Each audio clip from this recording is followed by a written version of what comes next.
जय हिंद दोस्तों, मैं जितेंद्र आपके अपने यूट्यूब चैनल JIT एमटेक में बहुत बहुत स्वागत करता हूं। जैसा कि थंबनेल में आप लोगों ने देखा ही होगा कि ये हमारा वीडियो जो है आरआरबी ग्रुप डी की जो अभी वैकेंसी चल रही है और जिसमें डॉक्यूमेंट वेरिफिकेशन होना है और मेडिकल टेस्ट होना है। तो हम डॉक्यूमेंट वेरिफिकेशन 2018 के प्रोसेस से गुजर चुके हैं, तो वो सारा प्रोसेस जो है मैं आपको लाइव दर्शन कराता हूँ। मतलब आपको ऐसे बताऊँगा कि आप बस समझेंगे कि वहाँ हैं। तो सबसे पहले मैं बता दूं कि जितने भी सारे सर्टिफिकेट हैं उसको आप रेडी कर लीजिए, क्योंकि अगर तनिक भी स्ट्रिक हुआ रेलवे डिपार्टमेंट रिक्रूटमेंट बोर्ड तो आपकी नौकरी आपके हाथ से जा सकती है। तो प्री सीरियस हो जाइए कि का सर्टिफिकेट हमको बनवाना है और सेंटर का ना बनवाएं, स्टेट का बनवा लें, और जिस प्रोफार्मे में बनवाना है उस प्रोफार्मे में ना बनवाएं तो क्या होगा, फिर आपका नाश ही हो जाएगा ना, नौकरी चली जाएगी। तो इसलिए रेडी हो जाइए सारे क्लियर डॉक्यूमेंट के साथ। तो मैं आपको सबसे पहले बताता हूँ कि अनरिजर्व कैंडिडेट क्या होता है, उसका क्या चाहिए। उसका कास्ट सर्टिफिकेट होता नहीं, तो 10th बेसिक नौकरी है तो 10th की मार्कशीट सर्टिफिकेट, उसके बाद फिर आधार कार्ड की कॉपी, फ़ोटो कॉपी। अब मैं सबसे पहले बता दूं कि सबकी 3-3 कॉपी करा लीजिए सारे डॉक्यूमेंट का।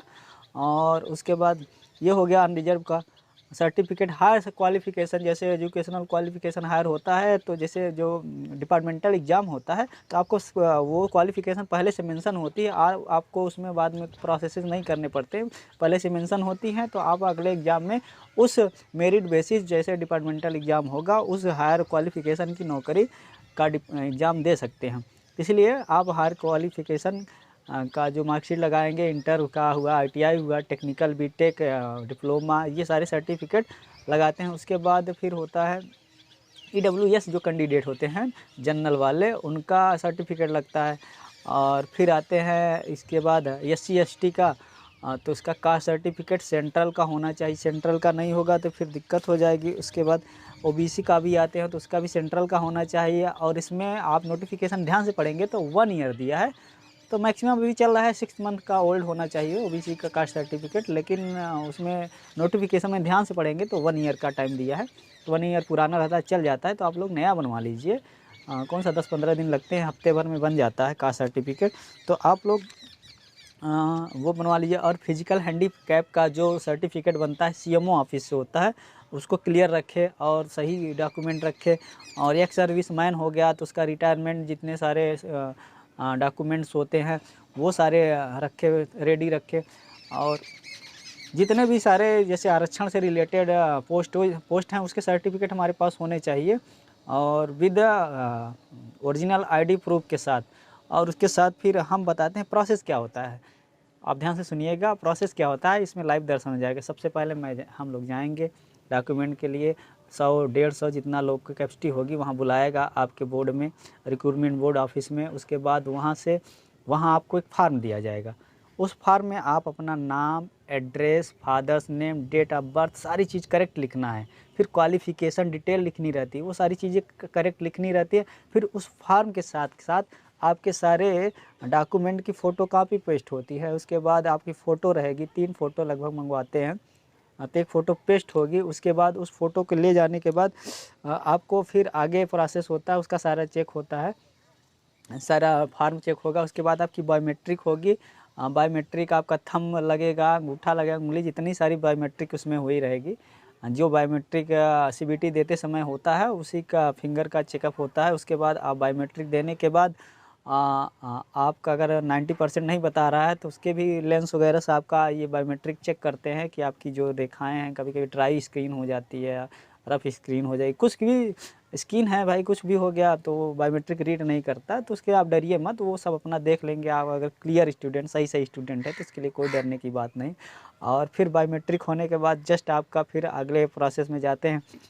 आपके वहाँ के जो ऑफिसर्स होते हैं जो रिक्रूटमेंट बोर्ड के, वो आपके ओरिजिनल डॉक्यूमेंट देखते हैं, आपकी ID, फ़ोटो ID देखते हैं, फ़ोटो लेते हैं, आपको मैच कराते हैं। और सारी ID मिलाने और सर्टिफिकेट मिलाने के बाद फिर आगे का प्रोसेस करते हैं।